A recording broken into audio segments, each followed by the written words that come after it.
In this season of giving, here's a little inspiration. Compliments of Steve Hartman.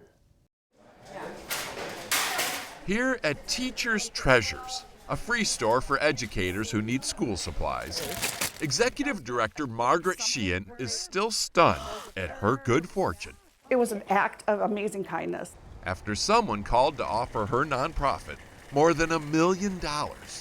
To which I responded, I need to sit down. And it wasn't just her. For the past 2 years, across the city of Indianapolis, dozens of other nonprofits have gotten the same call. The first thing he said is, what would you do with $1 million? We hovered above our own bodies, thinking like, is this real? The man making the calls was attorney Dwayne Isaacs, and he says just about everyone had that same reaction. Okay. Some wouldn't even hear him out. Probably 3 or 4 different entities that lost out because they just didn't take my call. Lost out on $1 million. Yeah. It was that unbelievable. Mm-hmm. And you still haven't heard the most unbelievable part. The money isn't his. He's just the executor. The money belonged to a guy named Terry Kahn.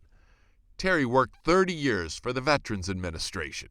He had no immediate family, and most importantly, He just was unbelievably frugal.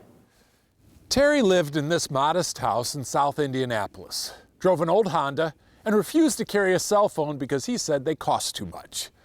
Even when he died back in 2021, he wanted no announcement, because who would spend good money on an obituary? The man was pennywise, but pound generous.